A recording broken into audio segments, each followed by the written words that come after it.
আসসালামু আলাইকুম। আশা করি সবাই আল্লাহর রহমতে ভালো আছেন। প্রতিদিনের ব্যস্ততা, খামারের কাজ আর নানা দায়িত্বের কারণে ঘোরাঘুরি করার সময় খুব একটা হয়ে ওঠে না। কিন্তু কাজের পাশাপাশি একটু ঘোরাঘুরি, প্রকৃতির সুন্দর পরিবেশ উপভোগ করা এবং সবার সঙ্গে আনন্দের কিছু সময় কাটানোও প্রয়োজন। এবার সেই সুযোগটা হয়ে গেল। আমি যে মাদ্রাসায় চাকরি করি সেই মাদ্রাসার পক্ষ থেকে মাদ্রাসার ছাত্র, অভিভাবক, শিক্ষক এবং আরও অনেককে নিয়ে আয়োজন করা হয়েছিল সুন্দর একটি নৌকা ভ্রমণের। আমাদের গন্তব্য ছিল এনায়েতপুর। অনেক মানুষ একসঙ্গে নৌকায় উঠলাম। নৌকা যখন ধীরে ধীরে গন্তব্যের দিকে এগিয়ে যাচ্ছিল, তখন নদীর দুই পারের সুন্দর দৃশ্য, পানির ঢেউ আর প্রকৃতির সৌন্দর্য দেখতে দেখতে মনটা যেন আনন্দে ভরে উঠছিল। নৌকায় যেতে যেতে গল্প, আড্ডা আর হাসি আনন্দের সময়টা খুব ভালোই কাটছিল। সবাই মিলে একসঙ্গে ঘোরাঘুরি করার আনন্দটাই ছিল আলাদা। অবশেষে আমরা এনায়েতপুরে পৌঁছে নৌকা ভিড়ালাম। এরপর নৌকাতেই শুরু হলো আমাদের রান্নার আয়োজন। সবাই মিলে নৌকার মধ্যেই বিরিয়ানি রান্না করলাম।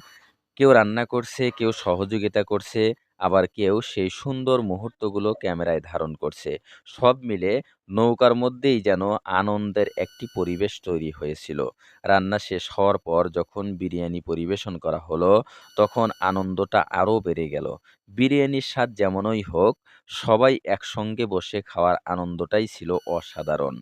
আমি নিজেও সবাইকে প্লেটে করে বিরিয়ানি তুলে দিচ্ছিলাম। একজন একজন করে সবার প্লেটে খাবার তুলে দিতে দিতে সত্যিই অনেক ভালো লাগছিল। মনে হচ্ছিল এই আনন্দটা শুধু খাবারের নয়, এটা ছিল সবাইকে নিয়ে একসঙ্গে থাকার আনন্দ। একসঙ্গে এত মানুষ, সবার মুখে হাসি, গল্প, আড্ডা আর আনন্দ। সাধারণ একটা খাবারও সেদিন আমাদের কাছে বিশেষ হয়ে উঠেছিল।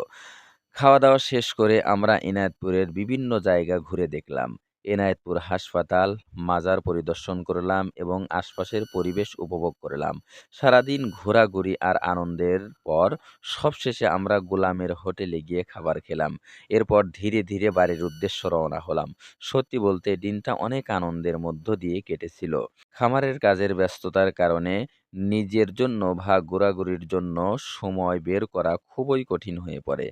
তাই মাদ্রাসার পক্ষ থেকে এমন একটি আয়োজন আমার জন্যও ছিল আনন্দের একটি সুযোগ।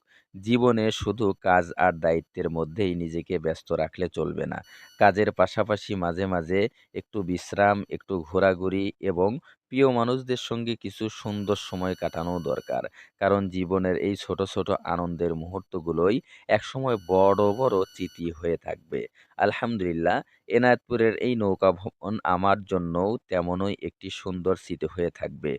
নৌকার যাত্রা, প্রাকৃতিক পরিবেশ, সুন্দর বিরিয়ানি রান্না, সবাইকে খাবার পরিবেশন করা, একসঙ্গে খাওয়া, ঘোরাঘুরি এবং সবশেষে আনন্দ নিয়ে বাড়ি ফেরা। সবকিছু মিলিয়ে দিনটি ছিল সত্যিই অসাধারণ।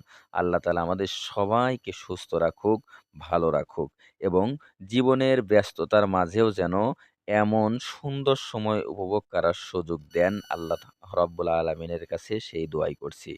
সবাই ভালো থাকবেন, সুস্থ থাকবেন। দেখা হবে পরবর্তী কোনো ভিডিওতে। আল্লাহ হাফেজ।